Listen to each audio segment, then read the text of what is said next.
पिछली कड़ी में हमने देखा था कि पेशवा नाना साहब ने अंग्रेजों से कानपुर मुक्त करवाकर अंग्रेज अधिकारियों को यह छूट दी थी कि वे अपने परिवारों एवं अपने हथियारों को लेकर इलाहाबाद चले जाएं।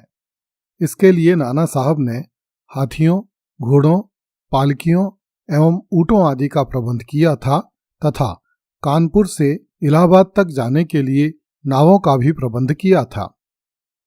जब अंग्रेज अधिकारी एवं उनके परिवार हाथियों, घोड़ों एवं ऊँटों आदि से उतरकर नावों में बैठ रहे थे, तभी नील कॉलम नामक ब्रिटिश अधिकारी इलाहाबाद से नई सेना लेकर आ गया और पेशवा तथा अंग्रेजी सेना में गोलीबारी आरंभ हो गई।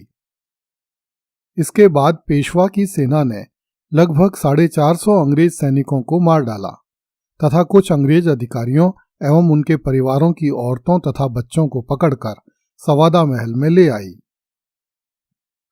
अंग्रेज अधिकारियों को सवादा हाउस के प्रांगण में धरती पर बैठा दिया गया। जब भारतीय सिपाही अंग्रेज अधिकारियों को मारने के लिए उद्धत हुए तो अंग्रेज औरतें उनके साथ लिपट गईं तथा जिद करने लगीं कि हमें भी हमारे पति के साथ मार दिया जाए।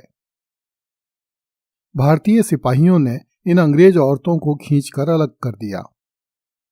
ब्रिटिश अधिकारी चैपलेन मॉन्सरिफ ने नाना साहब से याचना की कि उन्हें मरने से पहले प्रार्थना करने दी जाए।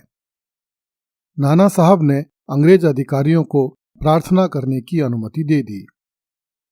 इन ब्रिटिश अधिकारियों को बंदूकों एवं तलवारों से मार दिया गया।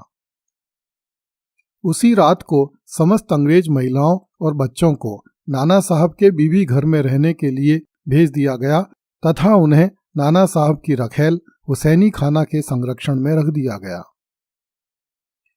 हुसैनी खाना के अधीन नाना साहब के कुछ सैनिक भी नियुक्त किए गए। रात्रि में व्हीलर्स की बोट से बचाए गए कुछ और अंग्रेज महिलाएं एवं बच्चे लाए गए। फतेहगढ़ से भी कुछ अंग्रेज महिलाएं एवं बच्चे पकड़कर लाए गए। उन्हें भी कानपुर के बीबी घर में लाकर बंद कर दिया गया। अंग्रेज महिलाओं के साथ अतिथियों की तरह व्यवहार किया गया तथा उन्हें इलाहाबाद भेजने की तैयारी की जाने लगी। कुछ ही दिनों में जनरल हैवलॉक भी इलाहाबाद से अंग्रेजी सेनाएं ले आया। मेजर रेनॉल्ड एवं जेम्स नील ने भी अपनी सेनाओं के साथ पेशवा की सेनाओं को घेर लिया। अंग्रेजी सेनाएं सती चौरा घाट पर हुए गोलीकांड का बदला लेने के लिए भारतीय सैनिकों एवं निरीह लोगों को मारने लगी। नाना साहब ने उन पर दबाव बनाना आरंभ किया कि वे इलाहाबाद लौट जाएं, किंतु अंग्रेजी सेनाएं कानपुर की तरफ बढ़ती रहीं। नाना साहब एवं अंग्रेज सेनाओं में कई स्थानों पर युद्ध हुआ, जिनमें दोनों ओर के बहुत से सिपाही मारे गए। हैवलॉक तथा नील की सेनाओं ने अपने मार्ग में पड़ने वाले गांवों पर भयानक अत्याचार करने आरंभ कर दिए। 15 जुलाई 1857 को जनरल हैवलॉक की सेना ने नाना साहब के भाई बालाराव की सेना को परास्त कर दिया। 16 जुलाई को जनरल हैवलॉक की सेना कानपुर पहुंच गई।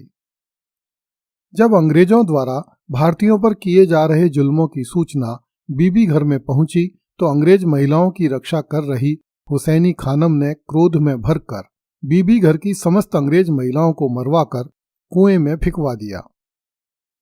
कुछ इतिहासकारों ने लिखा है कि यह हत्याकांड अजीमुल्ला खान के कहने पर किया गया, जबकि कुछ लोगों का मानना था कि इसके आदेश स्वयं नाना साहब ने दिए। जब बीबी घर की औरतों को ज्ञात हुआ कि अंग्रेज औरतों को मारा जाएगा तो उन्होंने इस आदेश के विरुद्ध भूख हड़ताल कर दी। जिन भारतीय सिपाहियों को अंग्रेज औरतों एवं बच्चों को मारने के आदेश दिए गए, उन्होंने ऐसा करने से मना कर दिया। इस पर बेगम हुसैनी खानम ने अपने मित्र सरवर खान से कहकर कसाईयों को बुलाया। कसाईयों ने छुरे भोंककर अंग्रेज औरतों एवं बच्चों को मार डाला। जिस समय यह हत्याकांड किया गया उस समय नाना साहब बीबी घर में नहीं था। कुछ अंग्रेज स्त्रियों एवं बच्चों ने स्वयं को शवों के नीचे छिपा लिया। जब अगली सुबह स्वीपर्स को बुलाकर अंग्रेज महिलाओं एवं बच्चों के शवों को कुओं में फेंकवाया गया तब 3 औरतें और 3 बच्चे जीवित निकले। इन्हें भी लाशों के साथ कुओं में फेंक दिया गया, जहां उनकी मृत्यु हो गई। सती चौरा की घटना के लिए अंग्रेजों ने नाना साहब को जिम्मेदार ठहराया तथा नाना पर आरोप लगाया कि उसने जानबूझकर नावों को रेत में लगवाया ताकि अंग्रेजों को आसानी से घेर कर मारा जा सके। इसी प्रकार बीबी घर की घटना के लिए भी नाना साहब को जिम्मेदार ठहराया गया। इस तरह पेशवा नाना साहब अंग्रेजी हुकूमत का सबसे बड़ा खलनायक बन गया।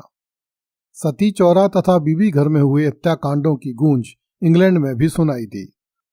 पूरा इंग्लैंड भारत के विरुद्ध क्रोध से उबलने लगा।